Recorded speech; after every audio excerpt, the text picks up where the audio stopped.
কলকাতাৰ কনিষ্ঠ চিকিৎসকক ধৰ্ষণ কৰা ঘটনা এতিয়া সমগ্ৰ দেশজুৰি চাঞ্চল্যৰ সৃষ্টি হৈছে। বৰ্তমানে অব্যাহত আছে সমগ্ৰ দেশত প্ৰতিবাদ আৰু প্ৰত্যেকগৰাকী চিকিৎসকে এতিয়া প্ৰতিবাদ সাব্যস্ত কৰা পৰিলক্ষিত হৈছে। কালিৰ দিনটোত প্ৰতিখন চিকিৎসালয়ৰ ওপিডি সেৱা বন্ধ কৰি ৰাখিছে চিকিৎসকসকলে। এক প্ৰকাৰ সমগ্ৰ দেশতেই উত্তাল কৰি তুলিছে প্ৰতিবাদ। কলকাতাৰ যি কনিষ্ঠ চিকিৎসকক হত্যা কৰা হল, নিৰ্মমভাৱে ধৰ্ষণ কৰা হল, তাৰ প্ৰতিবাদত উত্তাল হৈ পৰিছে। আৰু সেই উত্তাল হৈ থকাৰ সময়তেই কেন্দ্ৰৰ ফালৰ পৰা এক নিৰ্দেশনা জাৰি কৰিছে ৰাজ্যসমূহলৈ। প্ৰতিখন ৰাজ্যৰ আৰক্ষী প্ৰধানে এতিয়াৰে পৰা 2 ঘণ্টাৰ মূৰে মূৰে প্ৰতিটো আপডেট দিব লাগিব।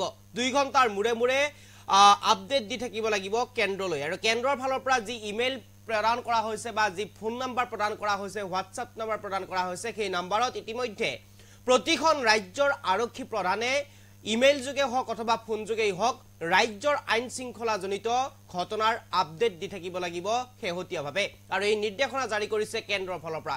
গৃহমন্ত্ৰীয়ে জাৰি কৰিছে এই নিৰ্দেশনা প্ৰতিখন ৰাজ্যৰ আৰক্ষী প্ৰধানলৈ। আৰু এই মুহূৰ্তত সবিশেষ লৈ আহিবৰ কাৰণে চেষ্টা কৰিছো আপোনালোকৰ বাবে।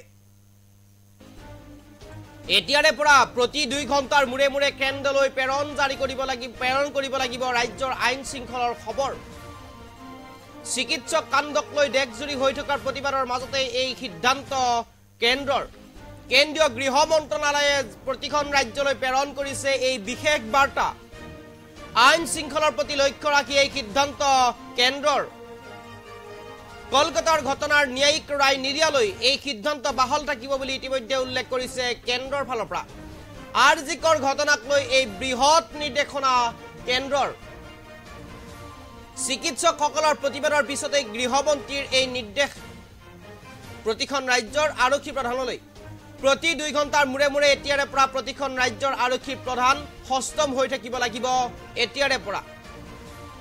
আৰু এই নিৰ্দেশনা জাৰি কৰিছে ইতিমধ্যে কেন্দ্ৰৰ ফালৰ পৰা। কেন্দ্ৰৰ গৃহমন্ত্ৰীয়ে এই নিৰ্দেশনা জাৰি কৰিছে কাৰণ ইতিমধ্যে দেশজুৰি সমগ্ৰ দেশজুৰি চৰ্চা অব্যাহত আছে। সমগ্ৰ দেশজুৰি তীব্ৰ চাঞ্চল্য বিৰাজ কৰিছে, প্ৰতিবাদ সাব্যস্ত কৰিছে। প্ৰতিখন চিকিৎসালয়ৰ চিকিৎসকসকলে প্ৰতিবাদ সাব্যস্ত কৰিছে। যোৱাকালিৰ দিনটোত প্ৰতিখন চিকিৎসালয়ৰ ওপিডি সেৱা বন্ধ কৰি চিকিৎসকসকলে প্ৰতিবাদ সাব্যস্ত কৰিছে কাৰণ কলকাতাত এক নিৰ্মমভাৱে হত্যা কৰা হৈছে এগৰাকী কনিষ্ঠ চিকিৎসক। মৌমিতা দেৱনাথ নামৰ চিকিৎসকগৰাকীক ধৰ্ষণ কৰা হৈছিলে। ধৰ্ষণৰ পিছতেই নিৰ্মমভাৱে নৃশংসভাৱে হত্যা কৰা হৈছিলে। এক বিভৎস ঘটনা সংঘটিত হৈছিলে কলকাতাত। আৰু কলকাতাৰ ঘটনাৰ পিছতেই এক প্ৰকাৰ যেন দেশজুৰি তীব্ৰ প্ৰতিবাদ সাব্যস্ত কৰা হৈছে। প্ৰতিগৰাকী চিকিৎসকে তীব্ৰ প্ৰতিবাদ সাব্যস্ত কৰিছে। আৰু তাৰ পিছতেই এক প্ৰকাৰ যেন দেশ স্তব্ধ হৈ পৰিছে চিকিৎসা সেৱা। আৰু প্ৰতিখন ৰাজ্যৰ ইতিমধ্যে আৰক্ষী প্ৰধানলৈ এই নিৰ্দেশনা জাৰি কৰিছে যে এতিয়াৰে পৰা প্ৰতি 2 ঘণ্টাৰ মূৰে মূৰে কেন্দ্ৰলৈ প্ৰেৰণ কৰি থাকিব লাগিব ৰাজ্যখনৰ আইন শৃংখলাজনিত ঘটনাৰ শেহতীয়া আপডেট। আৰু এইদৰে এতিয়া কেন্দ্ৰৰ ফালৰ পৰা নিৰ্দেশনা জাৰি কৰিছে। কিন্তু গৃহমন্ত্ৰী অমিত শ্বাহৰ ফালৰ পৰা এই নিৰ্দেশনা জাৰি কৰা হৈছে প্ৰতিখন ৰাজ্যৰ আৰক্ষী প্ৰধানলৈ। এক প্ৰকাৰ যেন মৌমিতা দেৱনাথক ধৰ্ষণ কৰি নিৰ্মমভাৱে হত্যা কৰাৰ পিছতেই স্তব্ধ হৈ পৰিছিলে চিকিৎসা সেৱা। চিকিৎসকসকলে প্ৰতিবাদত নামি পৰিছিলে। চিকিৎসকসকল ওলাই আহিছিলে ৰাজপথত। আৰু ৰাজপথত চিকিৎসকসকলে ওলাই আহি প্ৰতিবাদ সাব্যস্ত কৰা পৰিলক্ষিত হৈছিলে। আৰু সমগ্ৰ দেশতে এক প্ৰকাৰ যেন স্তব্ধ হৈ পৰা পৰিলক্ষিত হৈছিলে চিকিৎসা সেৱা। কেৱল মাত্ৰ প্ৰাথমিক চিকিৎসা সেৱাহে প্ৰদান কৰি আছিলে চিকিৎসকসকলে। ওপিডি সেৱা বা বিশেষ ধৰণৰ চিকিৎসা সেৱা তেওঁলোকে প্ৰদান কৰা দেখা পোৱা নাছিলে। আৰু তাৰ পিছতে এক প্ৰকাৰ গৃহমন্ত্ৰীৰ ফালৰ পৰা এই নিৰ্দেশনা জাৰি কৰা হৈছে। প্ৰতিখন ৰাজ্যৰ আৰক্ষী প্ৰধানলৈ এই নিৰ্দেশনা জাৰি কৰা হৈছে। এতিয়াৰে পৰা প্ৰতিখন ৰাজ্যৰ আৰক্ষী প্ৰধান প্ৰতি 2 ঘণ্টাৰ মূৰে মূৰে সষ্টম হৈ থাকিব লাগিব কাৰণ প্ৰতি 2 ঘণ্টাৰ মূৰে মূৰে ৰাজ্যখনৰ আইন শৃংখলাজনিত ঘটনাৰ শেহতীয়া আপডেট দি থাকিব লাগিব কেন্দ্ৰলৈ। আৰু কেন্দ্ৰৰ ইতিমধ্যে যি ইমেইল প্ৰদান কৰা হৈছিলে, যি হোৱাটছআপ নাম্বাৰ প্ৰদান কৰা হৈছিলে, সেই নাম্বাৰৰ জৰিয়তে অথবা মেইলৰ জৰিয়তে প্ৰদান কৰিব লাগিব কেন্দ্ৰলৈ এই বিশেষ বাৰ্তা।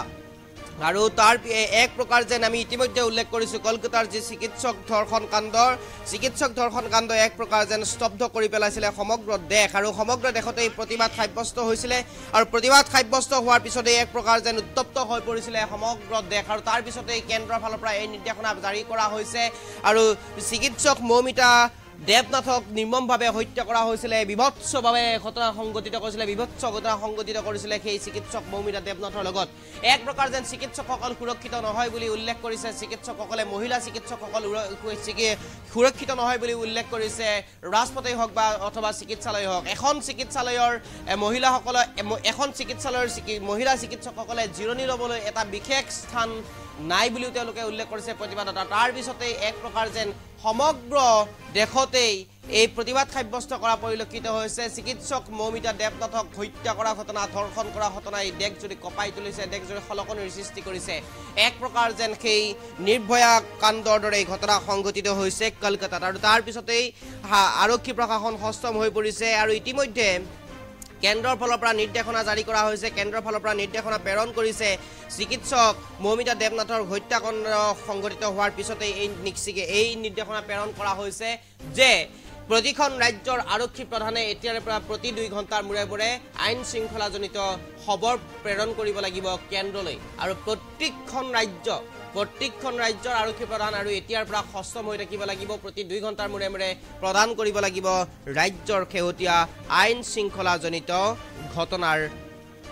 আপডেট